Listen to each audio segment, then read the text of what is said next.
The speed limit of 25 kilometers an hour for bicycles as well as other active mobility devices on shared paths is based on normal cycling speed and takes into account the rules of shared use and the safety of all users. Cyclists should slow down and give way to pedestrians, especially when approaching crowded places. LTA will continue to ensure path safety and conduct education campaigns and community engagement programs regularly to promote gracious path sharing and safe behavior.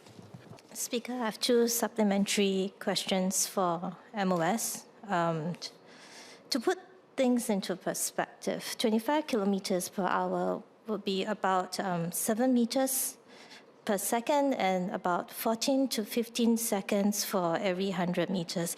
That's roughly the speed of a very fit and casual jogger, somewhat like, Mr. Speaker, you're running at full throttle. So imagine that, Mr. Speaker, the momentum on a bicycle.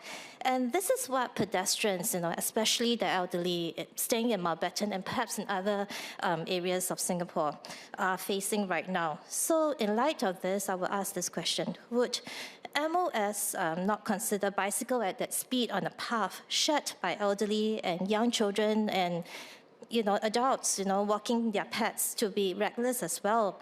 Should we not consider lowering the speed as a deterrent measure as opposed to enforcement and education, especially when a lower speed limit will improve reaction time and safety? Thank you.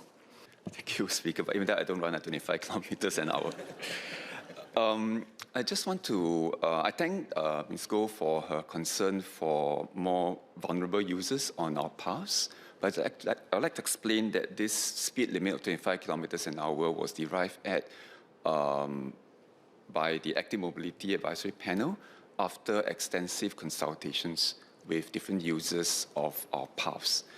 So the 25 kilometers an hour is for shared paths, which tend to be wider and allows for pedestrians or slow-moving users to keep to one side, it means to the left of the path, to allow for faster-moving device users to overtake them. So if the users adhere to this code of conduct, we do allow the different users traveling at different speeds to coexist harmoniously and safely. In areas where the paths are narrower, those what we call footpaths, the speed limit has been lowered to 10 kilometers an hour.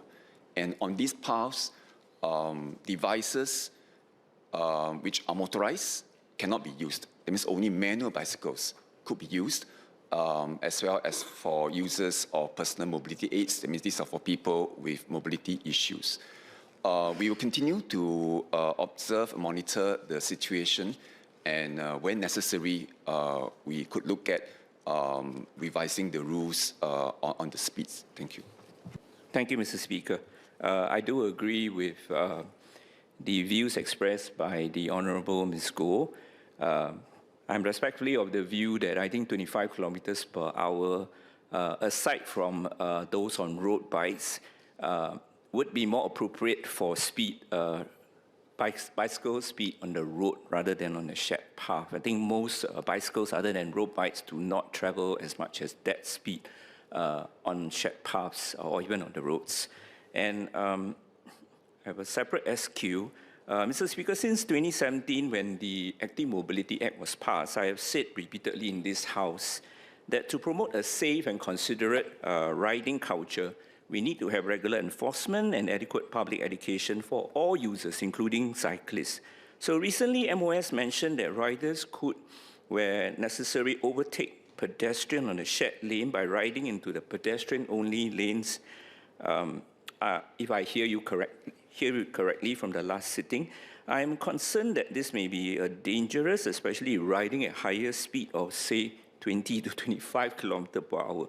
So may I ask the MOS, how extensive are the current public education efforts being carried on the ground, i.e. on the shared paths, especially the popular shared path, to regulate use of all users of shared path, including advising them to lower their speed?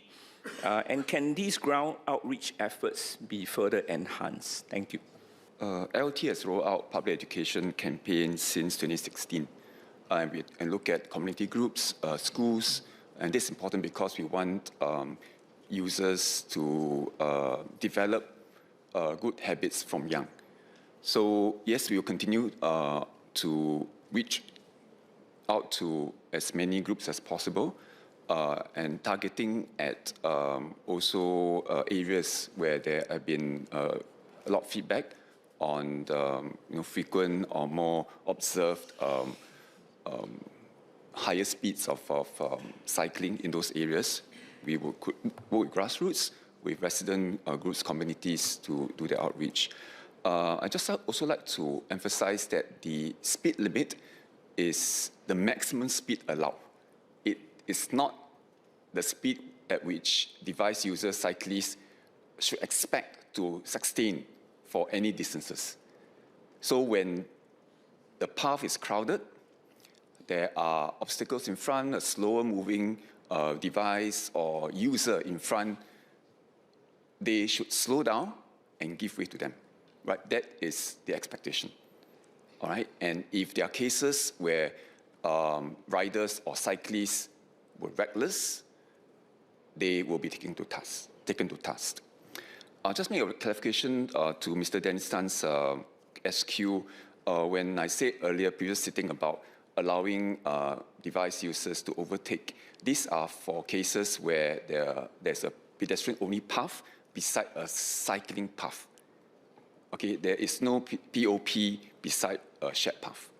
Just want to explain the difference in the way we design our infrastructure. Thank you. Thank you, Speaker.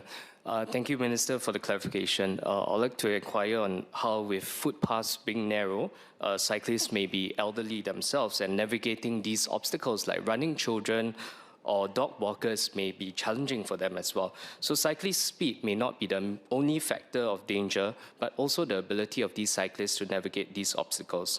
So my supplementary question is whether the Ministry will consider cycling pathways to be designed to coexist on the road, especially in areas with high density of pedestrians or vulnerable individuals like schools or silver zones. Thank you. Due to the space constraints, especially on road infrastructure, we do not build cycling paths on roads. But having said that, cyclists and device users can use the roads, can ride on the roads. This is allowed. And so our approach has been building cycling infrastructure off roads. So as I said earlier, where it's possible, we will separate with cycling path and POPs. When the space is more limited, there will be shared path. And when it's even more limited, it will be just footpath. And on footpaths, there are restrictions on what kind of devices could be used on those.